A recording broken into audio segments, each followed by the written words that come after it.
আজকের এই দিন আপনার কাছে কতটা গর্বের? না, নিশ্চয়ই তো গর্বের ব্যাপার। নিশ্চয়ই খুব আনন্দের কথা। মিথ্যা কথা কিছু নাই। যে নিজের কর্তব্য পালন করতে গিয়ে আহ, মুখ্যমন্ত্রী হয়েছে আজকে। মানুষের প্রতি তার কর্তব্য সে পালন করবে এবং যথাসাধ্যমতো মানুষের জন্য কাজ করবে। এইটাই আমাদের পরিবারের প্রার্থনা। আপনি মুখ্যমন্ত্রীর অভিভাবক, বাড়ির অভিভাবক, বাবা। রাজ্যবাসীকে মুখ্যমন্ত্রীর অভিভাবক এখন মানুষ, সাধারণ মানুষ।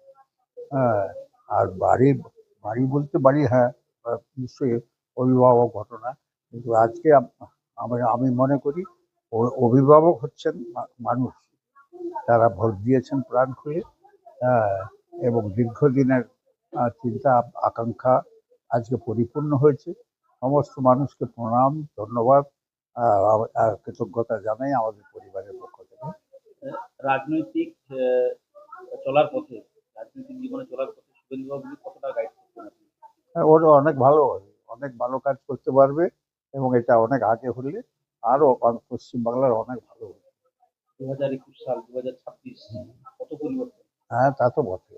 21 তো জালিয়াতি করে পেয়েছে, 21টা করে চুরি হয়েছে আমি মনে করি। তাহলে 21ই জয়লাভ করতে পারবে।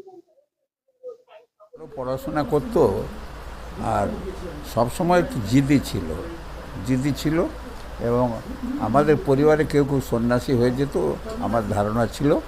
এবং শনিবার হলে আমাদের বাড়িতে ব্যবসা ছিল, খুচরো পয়সা রুমালে বেঁধে নিয়ে রামকৃষ্ণ মিশনে চলে যেত এবং রামকৃষ্ণ মিশনে ওখানে পূজা পাঠ করতো এবং সেখানে দুপুরে যা রান্না হতো তাই খেত। কিন্তু বাড়িতে খুব খুঁতখাত ছিল, এটা খাবো না, ওটা খাবো না, সেটা খাবো না, এসব ছিল। কিন্তু রামকৃষ্ণ মিশনে একবারে যা দিত তাই খেত, শাক সবই খেত। তিনি বলতেন, আমার রাজনীতি অভিভাবক শিশির অধিকারী। যদি কারো কাছে রাজনীতি অধিকারী থাকে, কেনারাম অধিকারীর কাছ থেকে শিখেছি, অজয় মুখার্জির কাছ থেকে শিখেছি। আমি কারো রাজনীতি অন্য কারো না, অন্য কারো কাছ থেকে ও ধার করে নিয়ে আসেনি। তবে রেসপেক্ট টু অজয় মুখার্জি, সতীশ সামন্ত, কুমার জানা আর ডেফিনেটলি ছিল বীরেন সাতমল। এদের প্রতি তার রেসপেক্ট, একবার অগাধ একটা বিশ্বাস ছিল যে এরা আমাদের পূর্বপুরুষ, এরা দেশকে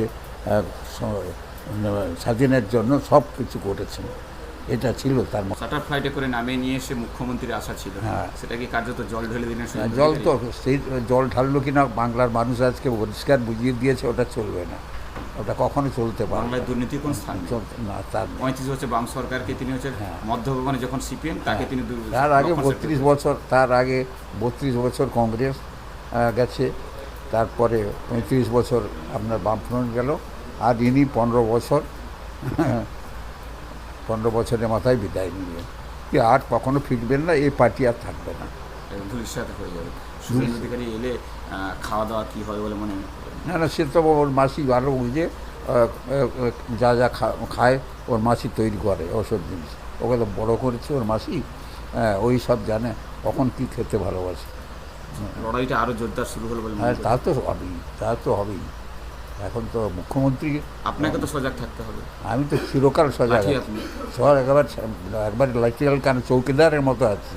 হ্যাঁ, আমি যখন যেরকম যেখানে দরকার নিশ্চয়ই সাহায্য করবো। আমরা